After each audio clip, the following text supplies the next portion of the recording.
On this episode of Around the County, we see what it's like to start out as a member of the NHS speech team. We looked at the generation gap between teens and teachers, and take an inside look at a student rock band. All this and more on this episode of Around the County.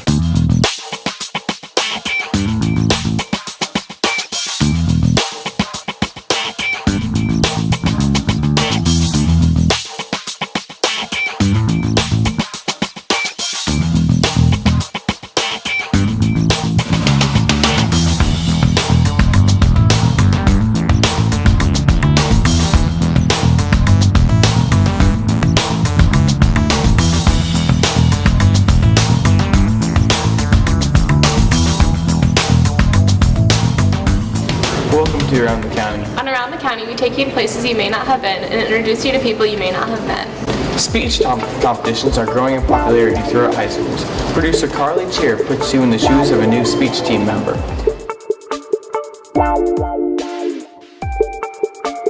I joined speech mainly because it looks good on college applications, and my friend Ben talked me into it. I joined speech because my brother was pretty high ranking and pretty good in speech, and he convinced me to do it. So the way that I usually describe speech to people that don't know about it is I say some of the events are basically like competitive acting, where students are taking a script or even a story or a piece of poetry, and they're bringing it to life. I'm doing an OP, which is an original performance, where I'm actually doing a short story I wrote a couple of years ago, and I'm just acting in front of a judge. The event that I'm doing is called HI, or Humorous Interpretation. It's sort of a piece that you take from elsewhere and make it funny. So they're doing different voices, different characters, they're taking on a different persona almost. So it is almost like acting, but it's only about 5 to 10 minutes. Coming into speech, I definitely feel kind of intimidated because we have a really good team and a lot of good people. We were able to do what we were able to do last year, so we had a number of students, go to state and go to nationals as well. Abby Van Meter won state for her informative piece of writing, went to nationals with it as well. I think my favorite part of being a speech coach is seeing how far a speech piece comes over the course of a season, but then also too, like seeing how far the students who are presenting that speech, how far they come over the course of a season. Before fall break, I'd seen what Ashton had of his original performance, meaning he wrote it all himself. And so he, didn't have it memorized, but he was reading through it, and there were some parts that he was skipping because there were parts that he didn't have done. And, we really kind of took our time going back through that piece, and I was giving suggestions or making notes and, just giving him advice on different ways that he could flesh out this original performance more based on my experience and what I've seen other original performance pieces look like. And then it was before, so this was maybe a month before fall break. I had first seen the piece, and that's when all that stuff happened. Where he was going through his piece, and those pieces, there were elements that were missing still, and I was giving him advice and that sort of thing. And then it was the week before fall break, he came back and basically did the speech again, but he had taken my notes and he had really run with those, and it was by far and away, the piece had grown so much, but I know that Ashton as a speech performer, as a student, as a learner, had grown a lot too. My hope for a lot of our freshmen and a lot of our new students, I think, would be to just kind of realize that it's not our one and only competition. It takes a tournament or two to kind of really figure out how everything works. There's just so many things that make speech competitions unique. And in this area especially, with the other, with Fishers, with Ben Davis, with a lot of other schools, we're very competitive with them. And I just want them to walk away thinking, if it didn't go so well, thinking like, oh, that didn't go so well, but we have so many other tournaments to strut our stuff and to improve our piece and to really do better. And that means that, even if the tournament doesn't go that well for them or they don't do so great, then they could say, but this is such a cool, unique thing that I'm a part of that I want to keep coming back and I want to keep getting better. Perfect year speech would probably be maybe winning an event, making some friends, and overall just having a good bond with the people.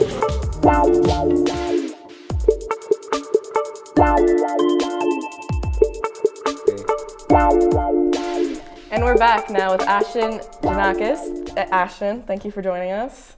Thank you. All right, so tell me about your experience with speech. It's been a lot of fun. I really like the friendships I've been making and like the relationships with my coaches. So how do you think you've grown since when we first talked? I've gotten a lot more confident and used to responsibilities as far as like speech and stuff like that. And since we're not allowed to record your you giving your speech, can you tell us a little bit about it? Yeah, so the OP I'm doing is called A Town with an Ash Tree, and it's basically about self-identification and learning like who you can be. And so what made you want to go for a piece like that?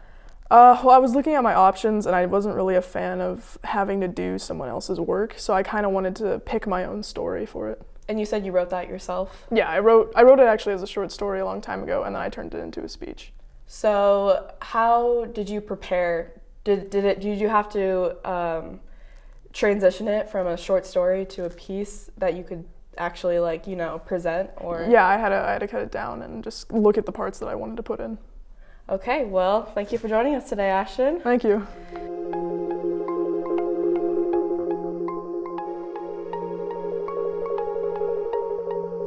Being in band is hard enough, but imagine being a high schooler, juggling school life, home life, and band. Producer Elias Megajar tells you about the adventure of 4 Pendleton boys.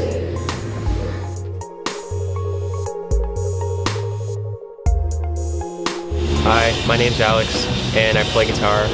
My name's Grady. I play drums. I'm 13 and I play the bass. I'm Ty. I play keys and guitar. Castaway Tail, a teenage-led rock band from Plainfield, is dominating the Hamilton County live music industry. They play old 80s songs that they revamp into a new Castaway sound. The band consists of 3 high schoolers and 1 middle schooler, proving that music is ageless.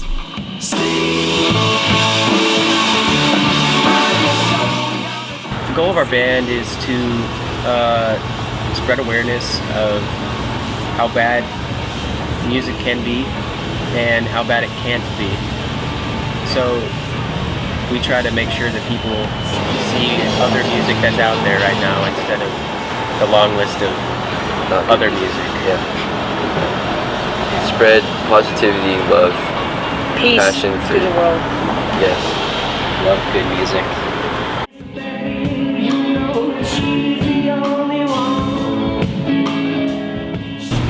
Being in front of people and being able to share your music with other people is primarily the best thing for me about being in the band. There's really nothing comparable experience-wise to playing a really great show, I think. Basically, we all just got signed up for lessons, and then from there we just took it and ran. We all have different strengths and weaknesses, I think. I mean, we all will play we all play all the instruments on stage. So Yeah, it's extremely hard to say who's the best when we're all playing different things. we do all sorts of different styles, so I think we always just try to give it our own unique spin.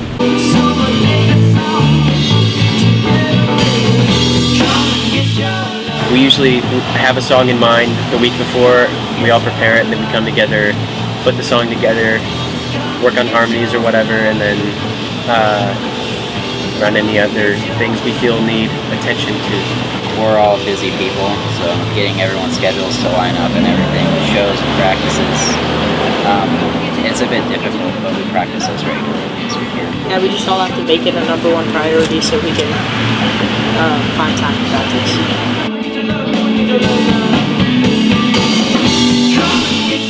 Even though the band members are young, they still take time to appreciate their growth and their supportive fans. It's always after a show, that's our best performance. Yeah, we always keep getting better. latest, yeah, we get better with every show we play. I get to play a lot of my favorite songs that I wouldn't really have another chance to play with a band live. The best environments to play in, and our favorites are when it's just a closed-in space, and everyone in the crowd, I guess you could say, is right at the stage, and they're like looking at you and they're dancing, and that's just like the best, because people are far away. It makes us feel terrible about ourselves, and it just ruins our whole show.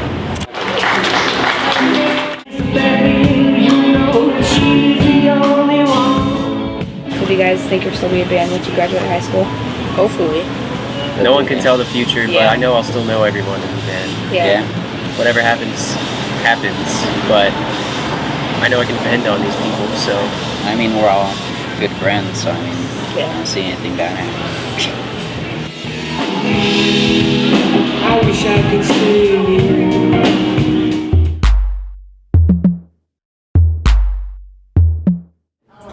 Teachers today had a much different childhood and upbringing than their students. Producer Vince Dawson takes you in depth to the differences between teachers and students.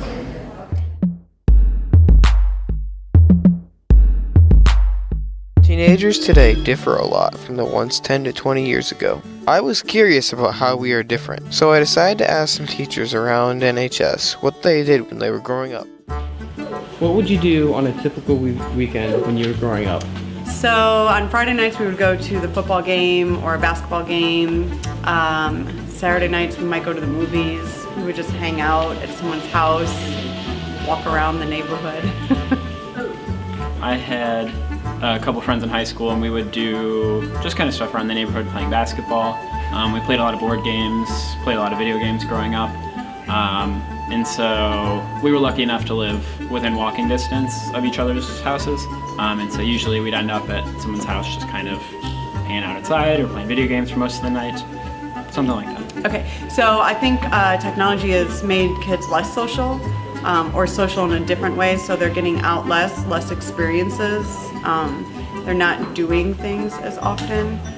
They're just kind of socializing indoors and alone in a way. They're not socializing in a group setting anymore. So I feel like it's taken the interaction part away, the experience of life away. I don't know.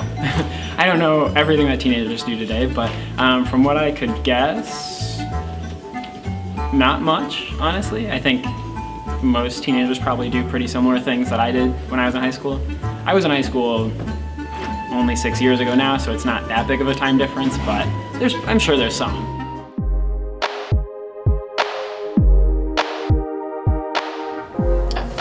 That's all we have for today's episode. Make sure to catch us next time on Around the County.